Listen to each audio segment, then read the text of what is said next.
Greetings, justice seekers. Welcome to Justice, Not Justice, Season 1, Episode 29. All right, we are in February of 2019, and we have a lot of moving parts in the next few months. All right, I'm going to start with that on February 8th, Jamie Collins, future ex-wife of Jeremiah Collins, filed her third restraining order against Jeremiah, and as a reminder, at this point, none of them have been granted, okay?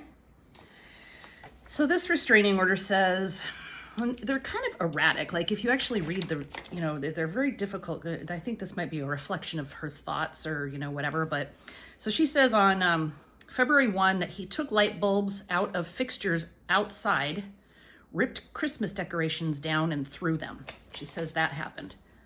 She said back on January 14th, she came home from errands to keys shoved in my locks and broken off.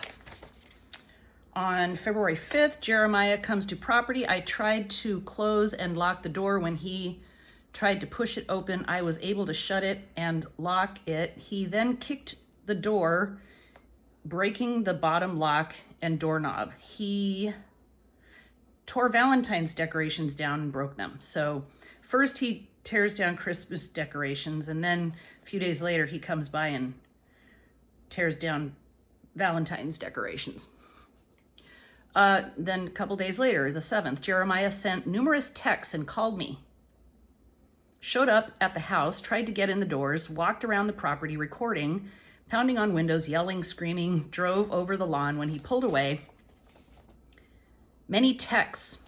In the past year, Jeremiah has nonstop texted, called, and emailed me. He posts about me on the internet and sends group messages about myself and personal situations to my family and friends, colleagues and friends. He drives across the lawn and has posted my address on Facebook. He has also said he received messages that people will help him hurt me. Okay, so she files that on February 8th. It is set for a hearing on the 19th of February, okay? In the meantime, as we have already gone over, Lisa Bangert, on the 13th of February, decides that Jeremiah deserves no due process, that he's guilty until proven innocent. He's just guilty. She said it. It's true.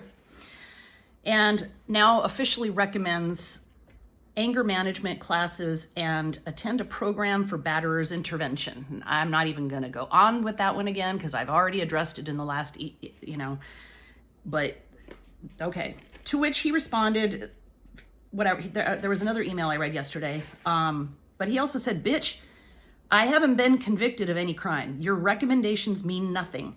Don't send me an email only to charge me money for your correspondence when you clearly know that I don't communicate with you.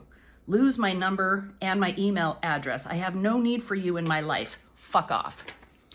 And again, we've already addressed that Lisa Bangert receives the level of respect that she has earned. Okay, so then she decides, Bangert, the GAL in the case, who has clearly decided that she is anti-Jeremiah, files a letter, uploads a letter to the case file to Judge Carroll. Now, remember, this is the woman who is accusing him of clogging the case file and over filing things and, just making it complicated and difficult and so on. Yet she's actually the one who's doing it. Dear Judge Carroll, in informing Mr. Collins regarding Wisconsin statutes 767.41, 5, and 6, I received the attached wholly inappropriate response from him and am alerting the court to same. Thank you for your consideration. I don't know what the purpose of this is except for to continue to harass Jeremiah and continue to try to manipulate the judge's perceptions of him. How this has anything to do with the best interests of the children is questionable. And again, she's billing. She bills for all of this, okay? So I need to go now to these Wisconsin statutes that she's citing, that that first of all, she didn't say anything about any Wisconsin statutes. She simply said, given the temporary restraining order in place and the evidence of the need for services, I'm recommending you do these things, okay? Has nothing to do with these statutes. So these statutes, 767.415 and 6, have to do, 5 is factors in custody and physical placement determinations of children, okay? This is in divorce. And then 6 has to do with, there are a lot of things underneath here. 6 is final order, okay? So this is all related to the final divorce and the recommendations that are made, etc. Now, it's full of all sorts of logical, meaningful things that, that guide decisions. But one thing, there's nothing in, first of all, there's nothing in here that's relevant at this time. It would be interesting for you to go and look at these yourself, because you can see that all of Bangert's recommendations are actually the exact opposite of what the court and the statutes dictate, okay? But again, because she's Lisa Bangert and a GAL, she's not questioned on any of this. And when she is questioned, nobody does anything. There is no avenue for recourse. There's no avenue for justice. But what's particularly disturbing about her referencing these statutes is that if the court finds that a parent has engaged in a pattern or serious incident of interspousal battery or domestic abuse, the safety and well-being of the child and blah, blah, blah, blah. Okay, so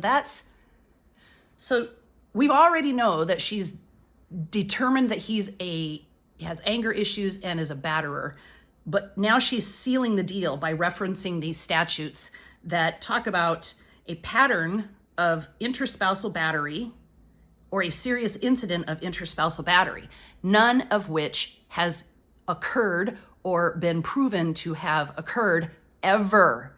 There has never been, prior to Jeremiah filing for divorce, there in the 15, 16 years they were together, was never even a phone call to the police about domestic violence, ever. But Bangert now is citing those statutes to the judge and very clearly suggesting to the judge that, in fact, Jeremiah is a batterer. Interestingly enough, she sent that on February 18th, uploaded that to the case file on February 18th. Interestingly enough, the very next day on the 19th was the hearing, and the temporary restraining order was dismissed due to failure to burden of proof. In other words, it was thrown out, Jamie was seen to be lying, and they did not grant it. I'm going to pick up from there, and we will see you soon.